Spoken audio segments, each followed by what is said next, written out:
Frank Klose, Phillies Frank, joins us for the mailbag here from 97.3 ESPN.com, part of Sports Talk Philly. Philadelphia.com is where you can check out all of the Phillies news and notes. We got the mailbag open for business as the Phillies have just one more day down in Florida. They're taking on the Yankees today. Frank, welcome back, pal. How are you? I'm well. Yourself? Very good. Looking forward to the start of the season. Looks like we are getting closer to the formulation of a 25-man roster. One of your favorite guys, Edward Mujica, got released today, and it looks like the Phillies bullpen taking shape. So, with that roster move today, what's left? Who's left in the bullpen that's battling? Well, the two that are going to get the most attention probably in upcoming days is Andrew Bailey from South Jersey, of course, and Ernesto Frieri. I think they seem to like what Frieri brings to the table. I think that as of right now, Andrew Bailey is scheduled to pitch in the game at Citizens Bank Park on Saturday, the Futures game at 1 o'clock. So that's kind of a sign that it's going to go down to the wire for him. So Frieri does have an opt-out as well and on Thursday. So there's going to be a decision made on him, too. I think it got to the point with Mujica that they just couldn't carry too many of these players that are all kind of in a similar situation, kind of on the fringe, could contribute something to a big league club, but roster spots are at a premium right now. Frank, yesterday we talked that Vincent Velasquez had won the number 5 job in the rotation. Now that he is the guy, he pitched really well yesterday. What can Philly fans expect from him in the 5 spot? He was the main piece in that deal for Ken Giles. So, should they expect a big season from this young electric arm? Well, it's kind of his first shot. Last season, he did make some starts for the Astros, but he was kind of back and forth between the rotation and the bullpen. So this is going to be his one shot to really show that he can be a starter. His fastball is pretty electric. I think that's pretty clear. He struck out a lot of hitters yesterday. He struck out 8 batters in 6 innings. So it looks like there's some promise there. And then the question for Velasquez is, can he sustain that for a season? And that's the jury's still kind of out on that. So he's just going to have to do it. So what he did in the minor league doesn't matter at this point. And they're giving him one shot to be in the starting rotation first, even though he himself would not like to be in the bullpen. That is a possibility down the line. Frank Klose with us. Frank, Mike Gill talked about Cody Ashley and his strained oblique, and I've heard the name Will Venable, right? So what does the outfield look like for the Phillies right now, and how does Ashley's injury affect things? Well, it's a shame because that type of injury, there really is no solution other than just to rest it.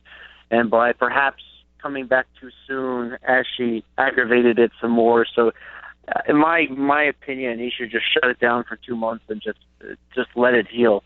Those types of injuries can be really pesky and don't go away unless you really do shut it down. So hopefully Ashley can do that and then get better. So in the meantime, he's not going to make the opening day roster. The Phillies did confirm that for sure. So he's out. We know Aaron Altaire's out, and that leaves 3 mainstays: Peter Borges, Tyler Goeddel, and Odubel Herrera. That might be your starting outfield opening day. But Will Venable, I think, is going to make the team. They didn't bring him in at the last minute to go to the minors. Megan Montemuro of the Delaware News Journal did report today that he was willing to go to AAA if it's too much at the last minute to get a roster spot. So that is a possibility that Venable does start in the minor leagues, but I think they brought him here because he has a proven track record over the last several years with San Diego and then last year with the Texas Rangers some as well. I think he's going to make the team as sort of a platoon partner for Tyler Goeddel.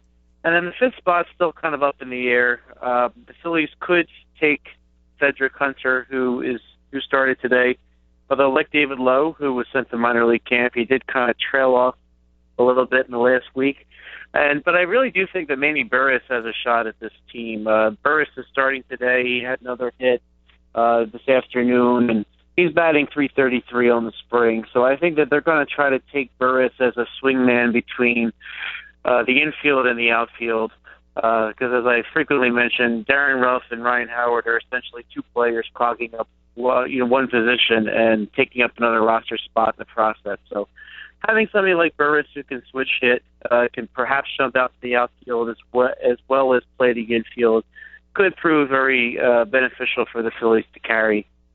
Frank, with that uncertainty in the outfield, or at least the juggling of the outfield, you look through the waiver wire, you look through the transactions, and you see that the fly-in Hawaiian, Shane Victorino, was released by the Cubs. Could the Phillies sign him? Well, Shane Victorino was released by the Cubs because he's injured and he can't play. So I know he's a very sentimental favorite for a lot of fans, but in terms of Shane Victorino, the Phillies the Cubs released him because he is injured and dealing with a nagging injury. His lower right calf has been bothering him, and he hasn't played in a few weeks. The Phillies are trying to find healthy outfielders, so I don't think it makes a lot of sense to take Shane Victorino and wait for him to heal. Now, the Cubs, they did offer him the opportunity to go to AAA and get better and perhaps help their major league team down the line. So I think if Victorino makes it back to the major league this year, he'll have to wait it out in the minors with a team like the Cubs. And I think the teams that are going to want somebody like him are going to be the types that have a lot of young players, have playoff aspirations, and think that a veteran, good guy like Victorino can help them out. So I just don't see a match with him this time. Real quick, Frank, because you mentioned the Cubs, you mentioned the Phillies, we think the local guys around here. Caesar also had an injury, the Lower Cape May guy, the guy that's from our listening area. Any can offer on Matt Caesar and the Cubs? I'm sorry, I didn't hear your name. Matt Caesar. He was the tweener that played for. He was Joe Madden's favorite player last year. He went to Villanova. Joe Madden went to Lafayette. They had a healthy rivalry. They kept shipping the guy back and forth between the minors. Yes. Yeah, I mean, right now the Cubs only have 4 players on their major league roster, and he is one of them. So he very well could stick. He's having a decent spring. He's hitting .308. I think he has a real shot. I mean, without Victorino there, certainly opens some doors. And a lot depends, how they want to keep Kyle Schwarber on their roster, because he can play a couple positions, of course. So, but with only 4 players on their major league outfield roster at the moment, and Kyle Schwarber is probably the 5th. It looks like he could squeeze in as the 5th outfielder there. Frank Klose with us here. The Phillies open up on the 4th against Cincinnati. They got one final game in Florida tomorrow, and then they'll be back. They got these couple futures games up here where they're going to play their minor league affiliates, and then the 2 on-deck series matchups this year at Citizens Bank Park. I think they play Baltimore in those games. Frank, where did you go to college? I went to LaSalle University. So you're a LaSalle guy. All right. So we got PT, you're a Temple guy. You're a LaSalle guy. So being a LaSalle guy, are you supporting Villanova or are you anti-Villanova? Well, most of the time I would be anti-Villanova, but this is a rare opportunity, and I think you must root for your neighbors here on the main line. So I'll definitely root for Villanova. We're actually going to, for the very first time, cover some college basketball on our website this week because of Villanova. So I think we should give them their due, even though if it were a head-to-head matchup, I'm LaSalle all the way. All right. That's not the answer I was hoping for. Good answer, Frank Klose. I enjoyed that because that's exactly how I feel, and Mike Gill disagrees. But he went to West Virginia, so what does he know? So the Temple guy and the LaSalle guy are both rooting for Villanova. I see how it is.